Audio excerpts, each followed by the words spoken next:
Hello everyone, welcome to my channel. मैं हूं सृष्टि और हम पढ़ रहे हैं क्लास 8 सीबीएसई बोर्ड एनसीईआरटी की बुक इट्स सो हैपेंड और इसका चैप्टर नंबर 5 जिसका नाम है प्रिंसेस सितंबर।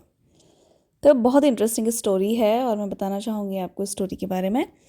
इसमें एक सियाम एक जगह है जहाँ के राजा के बारे में बात की गई है। उन राजा की 9 बेटियाँ हैं।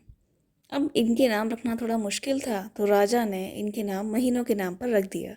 तो इसी तरीके से उसमें से एक रानी जो थी उसका नाम था सितंबर। राजा को अपने बर्थडे पे दूसरों को गिफ्ट देना पसंद था, तो उन्होंने अपने इस बर्थडे पे अपनी सारी बेटियों को एक एक पैरट दिया। उस पैरट के साथ टाइम स्पेंड करती थी सभी राजकुमारियाँ, अच्छा टाइम स्पेंड करती थी और बातें करती थी। लेकिन राजकुमारी सितंबर जो सितंबर थी उसके साथ क्या हुआ कि उसका जो पैरट था वो एक दिन उसने केज में यानी उस पिंजरे में मरा हुआ पाया। तो उसे बहुत बुरा लगा, बेचारी बहुत दुखी हुई। ठीक है, उसे बहुत पैम्पर किया गया लेकिन फिर भी वो जो है दुखी ही रही।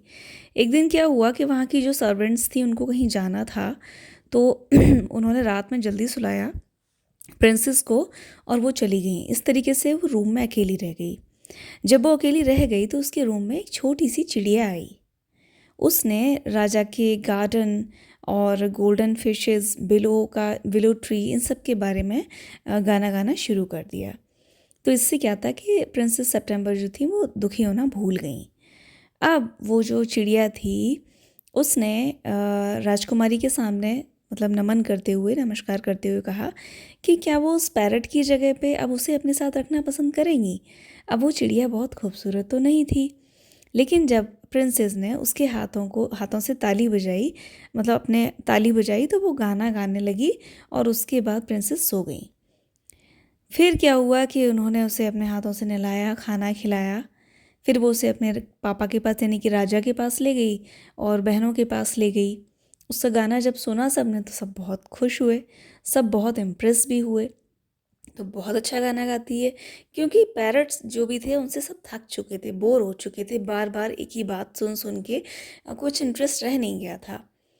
तो बाकी की जो राजकुमारियाँ थीं यानी कि राजकुमारी सितंबर की जो बहनें थीं उनको उससे जेलस होने लगा।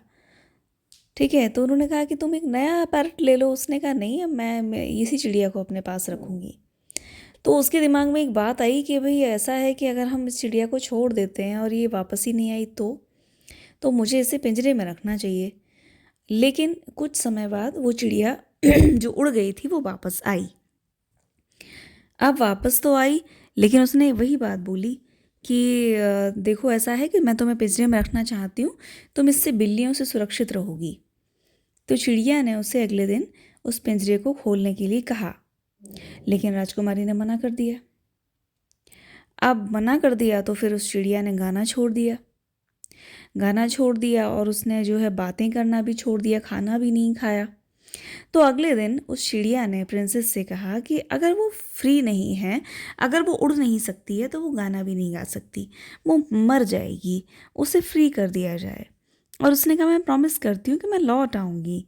तो जैसे ही उसने खिड़की खोली, वो पक्षी जो है, वो चिड़िया जो है उड़ गई, लेकिन वो लौट के आई, उसने प्यारे गीत गाए। तो इस तरीके से फ्रीडम के बारे में यहाँ बात हुई है। लास्ट में दिखाया गया है कि राजकुमारी जो थी सितंबर वो बहुत ब्यूटीफुल हो गई थी और उनकी शादी कंबोडिया के किंग से हो गई। अब उनकी बहनें जो थी उनकी शादी जो है, जो राजाओं के पार्षद यानी कि उनके यहाँ पे जो होते हैं दूसरे लोग, उनसे हुई, क्योंकि वो बहुत खूबसूरत नहीं थी। तो मेरा मानना है कि यहाँ खूबसूरती की बात सोच से हुई है, क्योंकि प्रिंसेस सितंबर की जो सोच थी वो पॉजिटिव थी और उन्होंने चिड़िया पर भरोसा किया। बाकी के लोग पिंजरे में कैद करने पर विश्वास रखते थे, तो इस तरीके से खूबसूरती को यहाँ पर मापा गया है।